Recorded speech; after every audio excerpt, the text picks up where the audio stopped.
Nos vamos a meter de lleno en la nota.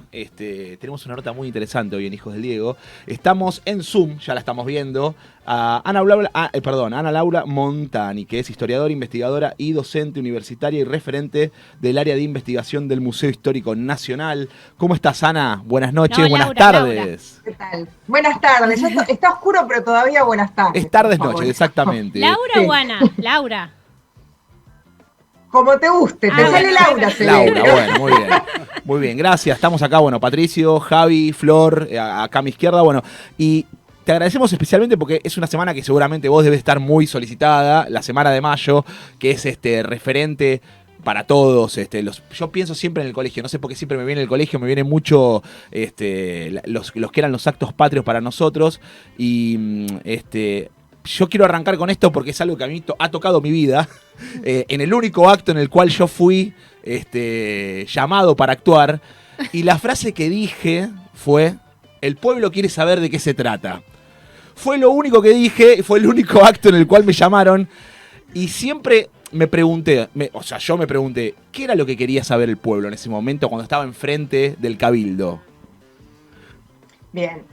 Bueno, antes que nada, muchas gracias por la invitación. Y sí, como decían, es como la semana de mayo son los 15 minutos de los historiadores, ¿no? Es como Claro. nuestro momento. Después en todo el año nadie pregunta nada, pero en la semana de mayo. Sí, dos cuestiones con esto que comentabas, que tiene una parte muy linda y una parte un poco más complicada, y es que lo lindo de la Revolución de Mayo es que es un hecho histórico que, como es tomado como el hito fundacional de nuestra historia nacional, ¿no? Como que ahí comenzaba nuestra historia. Sí.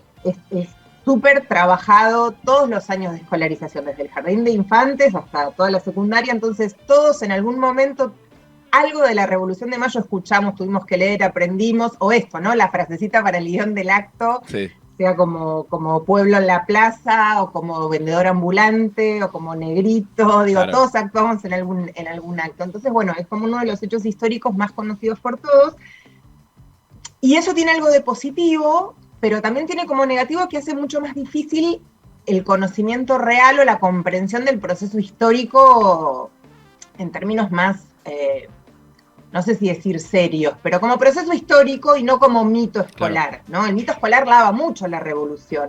Pensemos que en general representamos esto, qué sé yo, con 7, 8, 10 años, no mucho más que eso. Claro. Entonces la idea que tenemos de chicos, y que todos nos quedamos un poco con esa idea, salvo después los que nos dedicamos a la historia, es de un hecho bastante lavadito, bastante novelita para las 2 de la tarde, ¿no? La revolución, pero bueno, estamos todos ahí paseando en la plaza y comiendo empanadas. Claro. En realidad es el inicio de una revolución que implica una guerra donde es tomar las armas y hacer una revolución. Claro, ¿no? es que un poco nos vendían eso, perdón. Digo, nos vendían un poco Claro. el grito de la mazamorra, Claro. Frecci Beruti, si había poca menos gente, ¿no?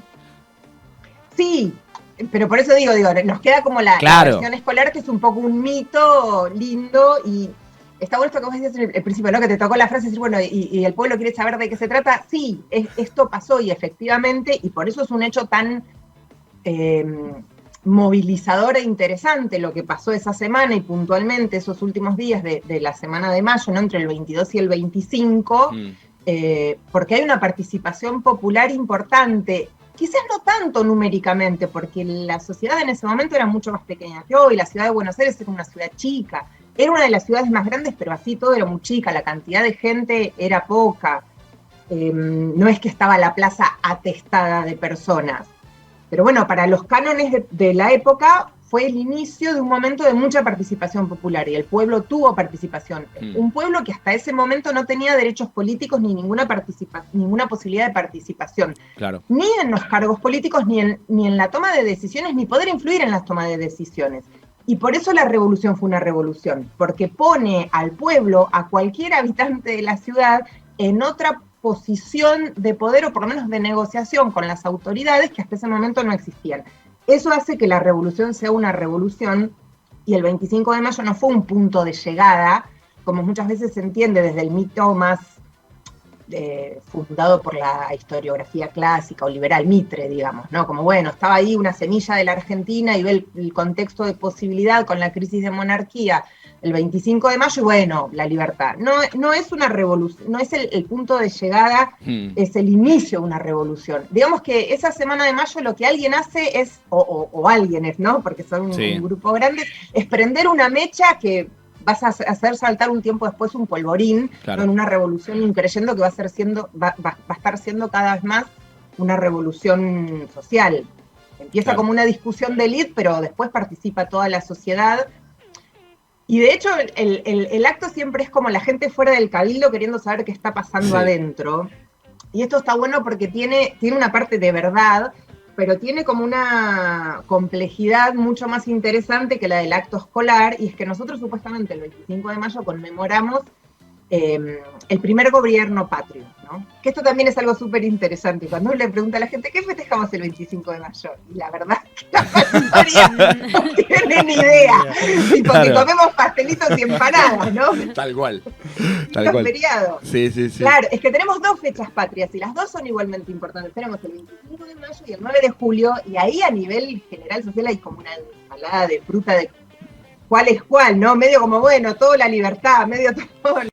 Porque vos sabés que para mí, Laura, lo que confunde un poco, lo que por lo menos me confundía a mí hasta que me puse a investigar en algún momento de mi vida, es que ¿por qué hubo tanta diferencia entre el 25 de mayo de 1810 y el 9 de julio de 1816? ¿Qué pasó en el medio? Como que, o sea, está bien, nos declaramos ¿por qué la de independencia lo hicimos tantos años después? Es como que siempre me quedaba esa brecha y bueno, quizás por ahí también se genera un poco la confusión, ¿no? Sí, está buenísima tu pregunta, porque justo esto apuntaba, ¿no? Como que en general se toman las dos fechas patrias, y claro, para nosotros hay un mes y pico de diferencia, pero la realidad es que en el proceso histórico real hubo 6 años, es 25 de mayo de 1810 y 9 de julio de 1816. Claro. Y visto desde hoy, y con los resultados de todo ese proceso de revolución y guerra, uno diría, che, de verdad, 6 años para decidirte a declarar la independencia, claro, ¿no? El tema es que en 1810 no es una revolución independentista. Lo que están buscando no es la independencia, no es una revolución en contra de la monarquía ni en contra del rey español. Y lo que van pasando esos 6 años es un cambio en, bueno, los objetivos de ese movimiento revolucionario en función del proceso social y político que va sucediendo en América, de la mayor radicalización de la revolución, porque también llega a los sectores más populares de la sociedad, que son los que más reivindicaciones van a querer, y por lo tanto un cambio más rotundo de statu quo, y que tienen que ver también con el contexto internacional. Es decir, se puede hacer una revolución como la de 1810, que lo que pensaba en términos mayoritarios, porque también están los sectores más radicalizados, ¿no? Pero en términos mayoritarios, la revolución que se está haciendo es contra lo que se llamaban los mandones o el mal gobierno, determinados dirigentes, diríamos hoy, españoles, pero no contra la monarquía española, de la cual los criollos se sentían parte, los americanos se consideraban parte de la gran nación española, que era una monarquía compuesta. Es decir, lo que están pidiendo es que se reconozca en los hechos algo que desde siglos antes funcionaba en los papeles. Como siempre pasa, ¿no? Lo que dice la ley y lo que en realidad sucede. Lo que decía la ley del mundo colonial es que España tenía un sistema de monarquía compuesta en donde los distintos reinos o distintos territorios, todos en igualdad de condiciones, pertenecen al rey. Es decir, América no pertenecía a España, pertenecía al rey de España y tenía los mismos derechos entonces que los territorios peninsulares, es decir, que los distintos reinos españoles, que Castilla, que Aragón, que León, etc. En los hechos no funcionaba así, sobre todo durante el siglo XVIII, con el cambio de dinastía y con los Borbones, va a tener más peso el concepto de colonia como territorio subordinado con una economía extractivista de materias primas para dar riqueza a la metrópoli, ¿no? Y ligado a un monopolio comercial, o sea, que en los hechos económicamente y socialmente no éramos iguales. Claro. La Revolución de Mayo está tratando de reivindicar eso, es decir, desaparece el rey, ¿no? Porque el rey es llevado preso por Napoleón. Entonces, si no está el rey, ¿qué están haciendo el resto de los territorios? En España se están formando juntas para autogobernarse, digamos, el pueblo en nombre del rey hasta que el rey retorne. Y entonces los americanos dicen, bueno, nosotros también podemos hacer eso, ¿por qué no? Si somos todos los territorios, todos los pueblos que dependen del rey, bueno, formemos nuestra junta. Eso está pasando desde 1808. Claro. en otros territorios americanos. Buenos Aires va a reconocer en 1808, cuando Napoleón se lleva preso a Fernando VII, a una junta de representantes de nobles y de cortes españolas que gobierna en nombre del rey. El problema es que entre 1808 y 1810 a Napoleón le fue bárbaro conquistar Europa y va avanzando en la península española y va corriendo a esta junta, ¿no?, que gobierna en nombre del rey, hasta que llega a Sevilla, Cádiz, bien al sur, toma esas ciudades y se desintegra. Y la noticia que llega acá en barco a inicios de esta semana de mayo, es que ya no existe más esa junta de regencia, ese consejo, digamos, de nobles que gobierna en nombre del rey. Entonces le dice, ok, bueno, entonces, aprovechemos. Y el virrey que estaba en ese momento, que era Cisneros, había sido nombrado no por el rey, sino por esa junta. Entonces lo miran, es decir, a ver, si la institución que te otorgó poder y legitimidad no existe más, ya no tenés más banca. Claro, ¿quién sos? ¿Quién te respalda? Claro, tal cual. Claro, exactamente, obvio. Entonces dijeron, están todos formando junta, bueno, nosotros también podemos, ¿por qué no? Lo que estaban reclamando los criollos en ese momento era derechos políticos, mayor autonomía, es decir, poder tener un gobierno propio, es decir, que los criollos gobernaran América, poder decidir sobre sus decisiones políticas, sobre las decisiones y la ley que modificaba la vida de todos los días, sobre su economía, no era separarse de España.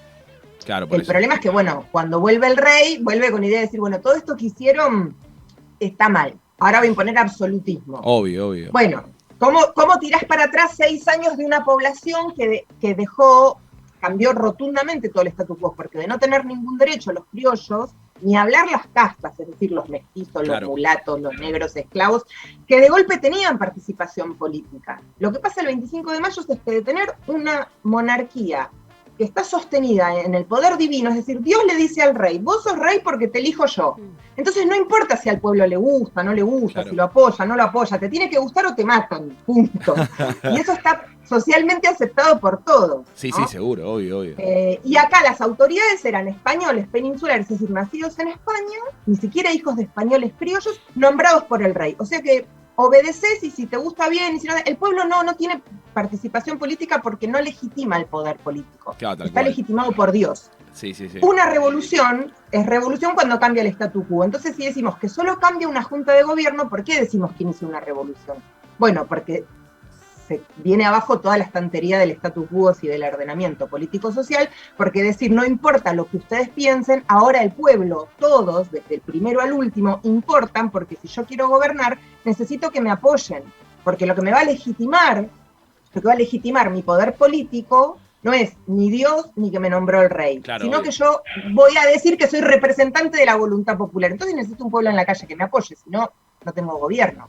Mirá si los libros de Si yo historia quiero que el pueblo me apoye, tengo que hacer cosas para que el pueblo me apoye. Entonces, tantas de golpe, cosas, claro. hay derechos. Seguro. Y entonces los sectores populares empiezan a salir a la calle y a pedir derechos. Y empieza a haber movilidad social y la sociedad de casta se rompe. Y vos habías nacido esclavo porque eras hijo de esclavos, pero la revolución te va a dar la posibilidad de ascender socialmente, de dejar de ser esclavo, porque vas a ser un patriota que entra al ejército. Tenés que sobrevivir de eso, pero si sobreviviste sos libre. Después vamos viendo. Es que había que convencerlos con algo, ¿no? Para un incentivo para poder luchar. Claro. Entonces algo que empieza como el cambio de nombres en el gobierno, que igual no es poco, que de ser el virrey pasa a ser una junta mayoritaria de criollos. Bueno, eso después rápidamente, por eso digo, es alguien que prende una mecha, ¿no? Y eso hace saltar todo por los aires porque cambia toda la estructuración de la sociedad, ¿sí? Y comienza el principio del gobierno representativo, es decir, quienes están en el poder legitimados por la voluntad y la adhesión popular. Claro. Y eso no es poco. Y cuando decíamos lo del cabildo, es súper interesante porque en realidad en ese momento no se hablaba de primer gobierno patrio. Ese es un anacronismo, es decir, algo que decimos hoy nosotros con el diario del lunes. ¿Por qué? Porque sabemos que fue el primero de otros gobiernos patrios que después vinieron porque conocemos el resultado, todo el proceso.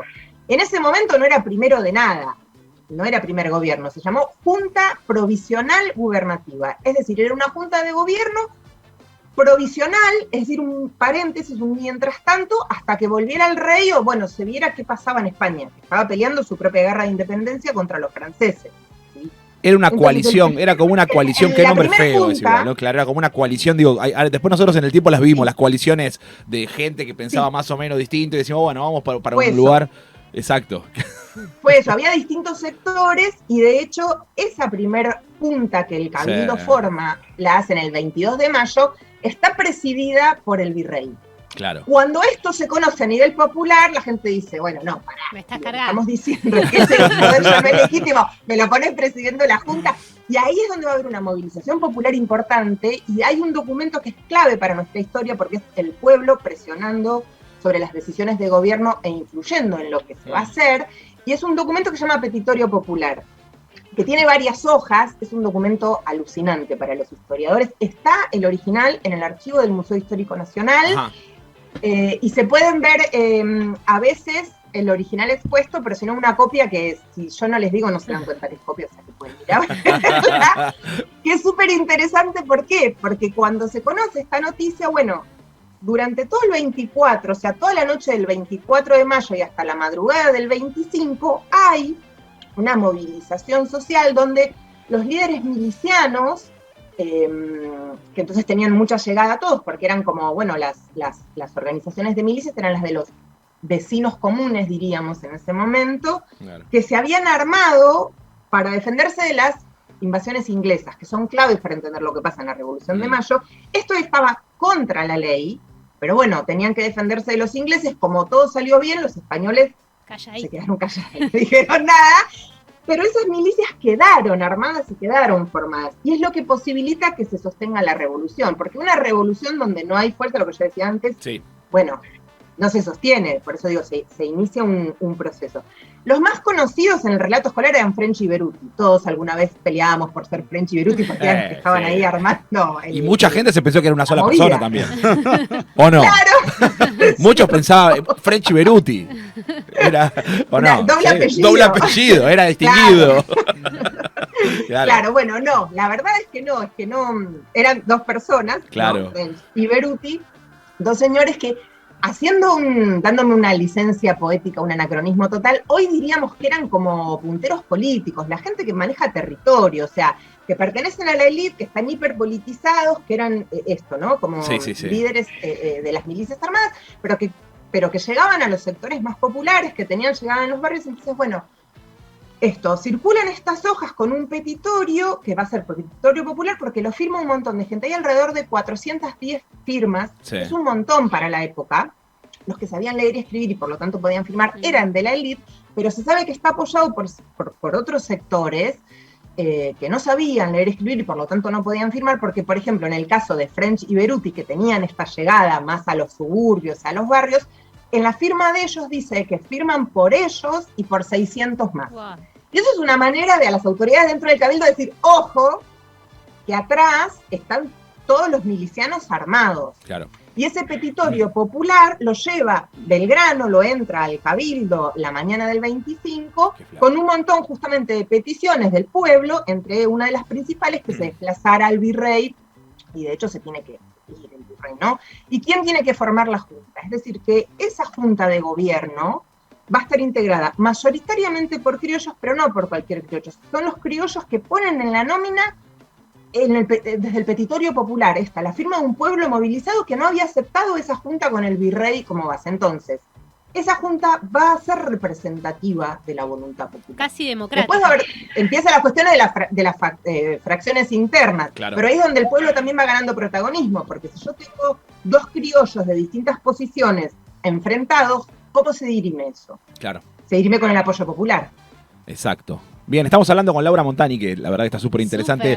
Es muy difícil que ella no nos cuente y no imaginarnos la situación de Belgrano entrando así imponiéndose en el Cabildo, ¿no? Les abro a los chicos para que te hagan preguntas, Flor. Yo quería preguntar, ahora que digamos que está el tema de los nuevos billetes que aparecen las mujeres, ¿cuál es para vos el rol de las mujeres en la revolución? Y ¿de qué otras formas se pueden reivindicar estas figuras? Además de los billetes. Sí, hay muchísimo para hablar al respecto, ¿no? A mí me parece que el billete es un primer paso y está buenísimo, sobre todo porque visibiliza el tema y hace que, por ejemplo, estemos charlando de esto, que si no por ahí no sucedería, ¿no?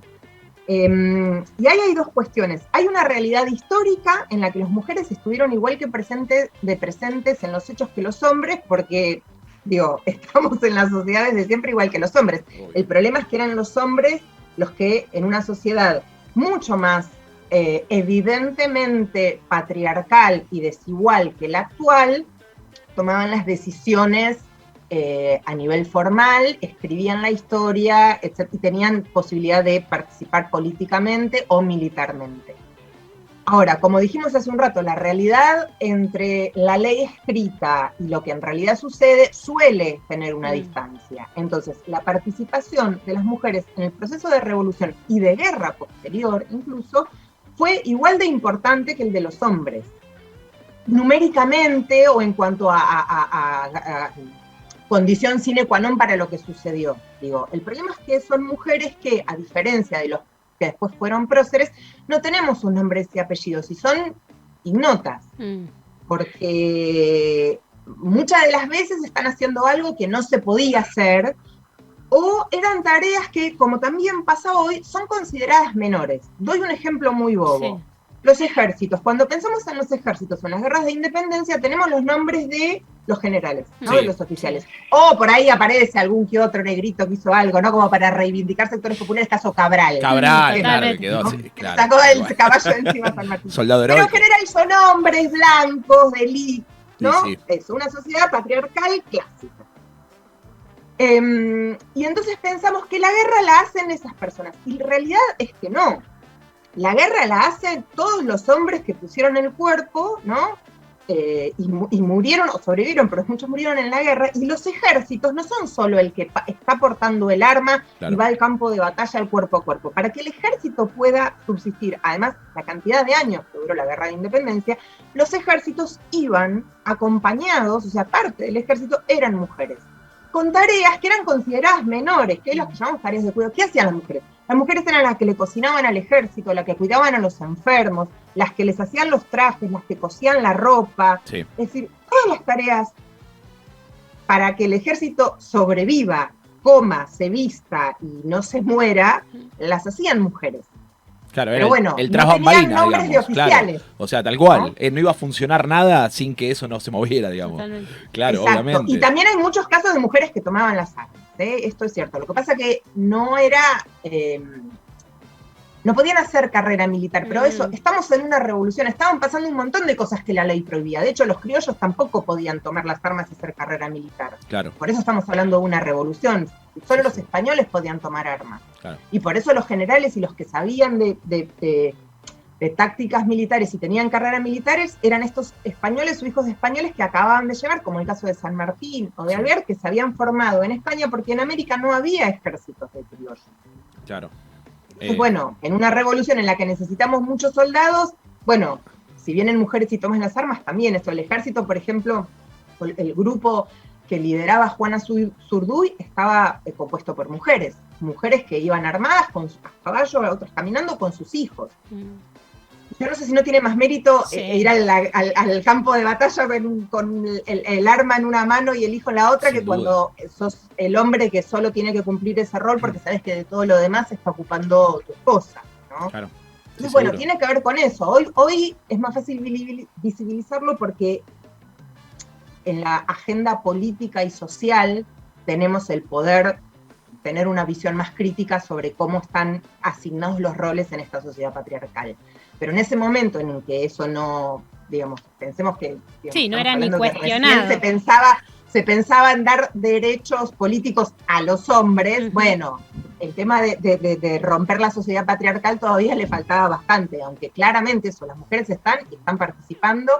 Una cuestión fundamental, por ejemplo, que parece a veces menor, pero que era clave, era que todo el trabajo de inteligencia que toda guerra tiene, porque la guerra tiene un montón de frentes, digamos, uno es el cuerpo a cuerpo, pero en un caso como la guerra de los criollos contra después los ejércitos imperiales, porque después del 16, cuando sí se declara la independencia, y ahí se empieza a complicar el panorama, digo, porque estos años, ¿no? En el medio, pensemos entre el 10 y el 16, la revolución se radicaliza tanto y crece tanto y la población se militariza y los criollos van ganando y toda América tiene sus gobiernos patrios y juntas de gobierno de criollos con autogobiernos que toman decisiones y que dan derechos y que le permiten a los esclavos pasar a ser libertos y luego hombres libres, que le permiten a los esclavos comprar su libertad, que rompen la sociedad de castas y van a pasar a decir entonces que no importa si sos blanco, hijo de españoles, o si sos hijo de criollos, o si sos un criollo mulato o mestizo, podés tener los mismos derechos si sos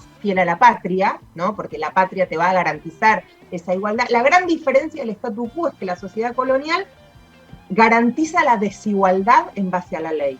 Hoy nosotros sabemos que en los hechos hay desigualdades e injusticias, pero los vemos como eso, como injusticias por las que tenemos que pelear. ¿Por qué? Porque la ley dice que todos somos iguales. Claro. Bueno, la sociedad colonial, la ley decía que todos somos distintos y nuestros derechos y libertades dependían del color de piel, del lugar en la escala social, etc. La revolución rompe eso. Entonces digo, pasa todo esto, ¿no? Que moviliza a la sociedad, la hace mucho más dinámica, empieza a ser una sociedad más igualitaria, o en lucha por lo menos por sus igualdades. Llegado el 16, se declara la independencia, la guerra ya no va a ser una guerra civil entre criollos, que estaban en los dos bandos. El bando del gobierno criollo y el bando de los digamos, fidelistas, porque realistas se decían todos en ese momento. Hasta que se declara la independencia, todos están peleando en el nombre del rey. Los patriotas están peleando por la patria americana, pero en nombre del rey. Y están los que nosotros, para simplificar en el discurso escolar, decimos los realistas, están peleando en nombre del rey, pero diciendo que eso que los criollos están haciendo no lo pueden hacer porque la ley colonial dice que no tienen derechos políticos, que no hay derecho al autogobierno. Pero no hay ejércitos de españoles. ¿Por qué? Porque los españoles están ocupados por los franceses y se están peleando contra los franceses. Entonces esto, bueno, después vemos cómo apagamos ese incendio, pero ahora tenemos que recuperar España. Claro. Entonces esto acá, bueno, corre, digamos. Y claramente hay una ventaja, ¿por qué? Porque son mayoría, porque si yo soy criollo y tengo un gobierno que me está diciendo que yo soy igual a cualquier español y puedo ascender socialmente y puedo ser reconocido cuando antes, por ser mestizo, no tenía ningún derecho, está claro que voy a apoyar esa causa y voy a ir a pelear en ese ejército y no en el de los realistas que dicen que no cambie el statu quo, hay castas y solo los españoles peninsulares van a tener derechos. Lo que cambia después es que cuando las potencias europeas vencen a Napoleón, esto pasa más o menos en el 15, ya todas los absolutismos vuelven, se forma la Santa Alianza, que miren qué nombre divino, ¿no? Como que son todas las monarquías absolutistas que dicen, bueno, basta. Claro. Todas estas revoluciones, la Revolución Francesa, la independencia norteamericana, la Revolución Haitiana, todas las revoluciones criollas de América, basta, todo esto para atrás.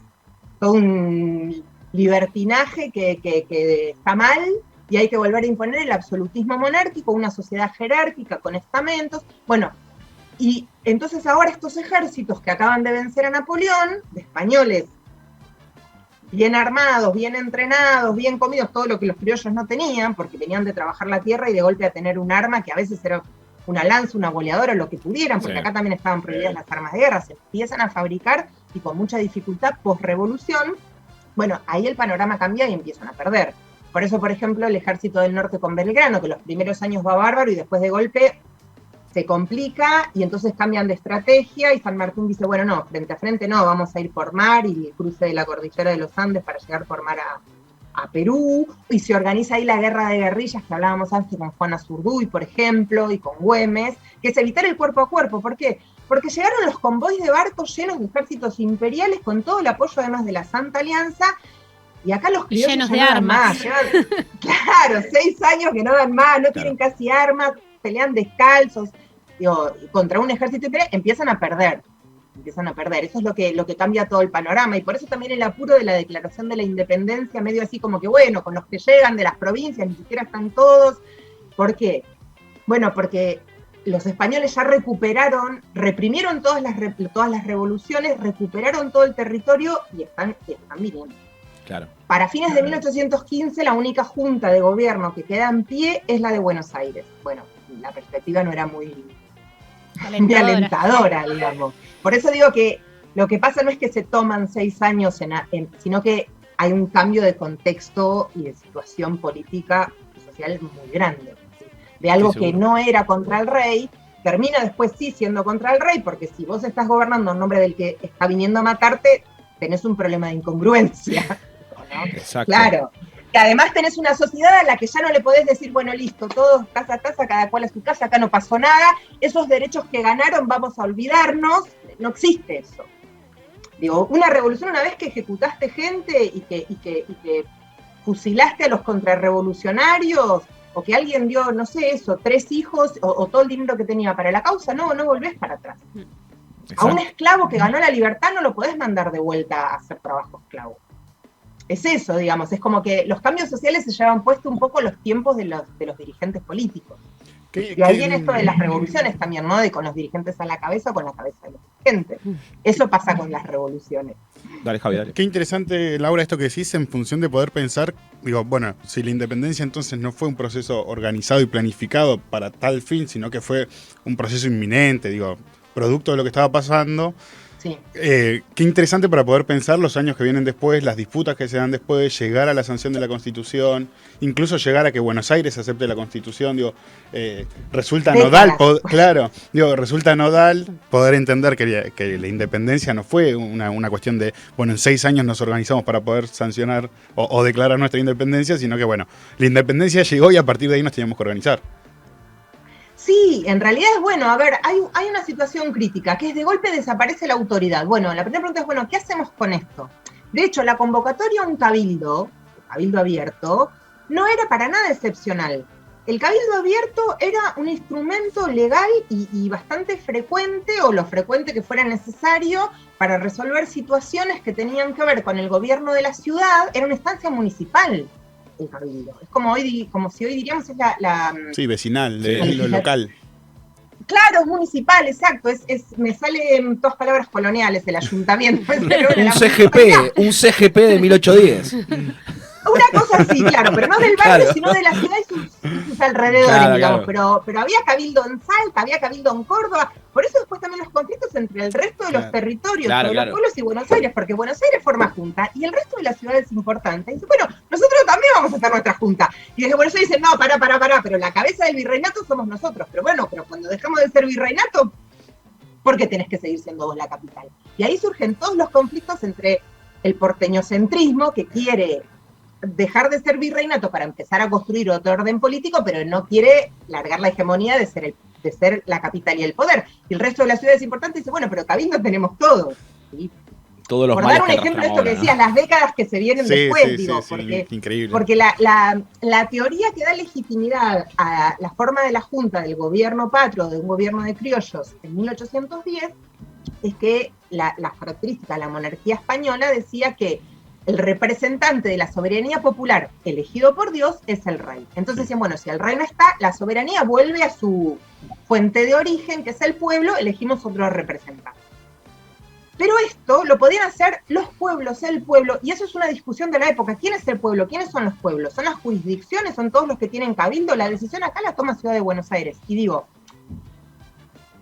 una de las cosas que hace que la revolución sea revolución es que no es nada raro ni nada revolucionario que llamaran a los vecinos al cabildo abierto. Era, bueno, pasa esto, ¿cómo lo resolvemos?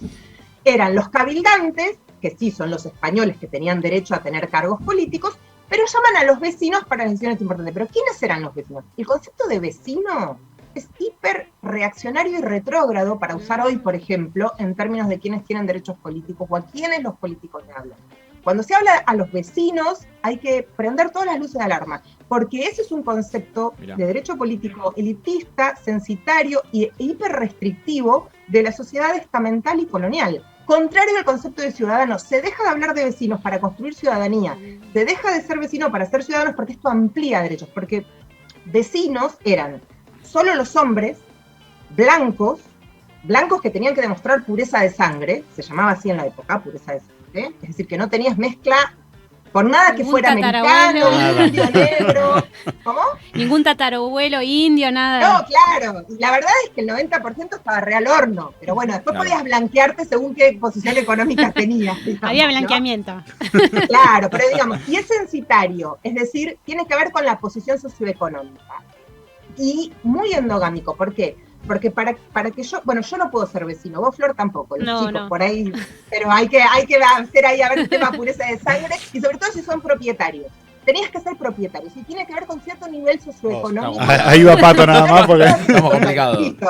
Acá no, o sea, nosotros ninguno tenía ningún voto. Es decir, para que te llamaran y tuvieras voz y voto en la asamblea del Cabildo Abierto, a ver qué se hacía con la ciudad, eran los vecinos. Es decir, eran muy poquititos. Era una elite chiquitita de grandes comerciantes, que eran los que tenían más poder adquisitivo, propietarios. Y eras vecino si los otros vecinos te reconocían como vecino. O sea, muy endogámico también, ¿no? Muy estamento cerrado. Sí. Eso se rompe con la revolución para que se construya la cuestión del ciudadano, ¿no? La participación de los ciudadanos. Y ciudadanos podemos ser todos. No tiene que ver con esas características tan elitistas. Bueno, eso pasa con la revolución. O sea, los vecinos deciden una cosa, pero después esta movilización popular con el petitorio hace que tengan que, bueno, cambiar de planes y empieza a suceder eso. Si necesitas al pueblo, el pueblo empieza a ser un actor político. Claro. Y ahí arranca entonces el proceso revolucionario. Ana Laura Montani, que la verdad que, bueno, estaba pensando, Está ¿no? espectacular. Historiadora, investigadora, pero docente ante todo, porque estábamos los tres así mirando. Una clase ayornada. Tuve una vuelta al... Porque quería decir un montón de al cosas. Primario. Exactamente. No, se reentendió. Te quería pedir algo para cerrar, una opinión que siempre me está dando vuelta a la cabeza, que es toda esta gente que dice, che, nos hubiésemos quedado con los gallegos, che, nos hubiesen invadido los ingleses que íbamos a estar mejor. ¿Me podés en un minuto decir por qué sí y por qué no? Bueno, yo considero que no. No te puedo decir que por qué sí, porque además sería medio contrafáctico. Claro. Pero, a ver, una muy chiquitita. ¿El por qué no de los españoles? Mira, lo dije hace un rato. Acá la idea de la revolución no era separarnos de España, era que España nos reconociera derechos. Claro. Y el problema es que no seguimos siendo parte de España porque España no quiso reconocerle ningún derecho a Argentina. Entonces te diría que la revolución se convirtió en una revolución de independencia, casi te diría por peso propio, claro. Es decir, por un poquito de amor propio, ¿no? Por una búsqueda de algún reconocimiento básico y esencial. Seguro. O sea que con España la cosa muy bien no iba. Y después, dentro de Europa, casi que España era el ejemplo de todo lo que estaba mal. En el sentido de que, bueno, España era un país que no tenía no tenía, por ejemplo, una burguesía productiva. Eran todos comerciantes que compraban a otras naciones con la materia prima, los metales preciosos que hacía 3 siglos sacaban de América. Que eso también pasa. Bueno, acá está prohibido producir, porque había el monopolio comercial, ir a comprarle solo a España lo que España te vendía recontra caro, porque ni siquiera lo hacían ellos, eran intermediarios. O sea, no era buen negocio seguir siendo. Está bien, mejor entonces nos quedamos como estábamos así, listo, ya está. Hoy claro, y en cuanto a los ingleses, bueno, los ingleses vinieron porque querían un mercado para sus productos. Claro. No venían con mucha intención de colonizar, de otorgar derechos. El liberalismo de los ingleses era un liberalismo económico. Okay. Pero ellos eran una monarquía y de hecho la siguen siendo. Claro. Bueno, mejor. Digo, entonces, no sé, nos quedamos entonces con el agua hirviendo, que los echamos y mejor. Laura, te agradecemos mucho. Te agradecemos mucho haber estado este tiempo, que nos haya dado esta clase en Hijos del Diego. Y a mí me gustaría en alguna otra oportunidad tocar otros temas. Seguramente vamos a recurrir a vos en algún momento histórico donde a nosotros no se nos pase. Laura, te agradecemos mucho, te mandamos un beso. Muchas gracias. A vos. Hasta luego, gracias.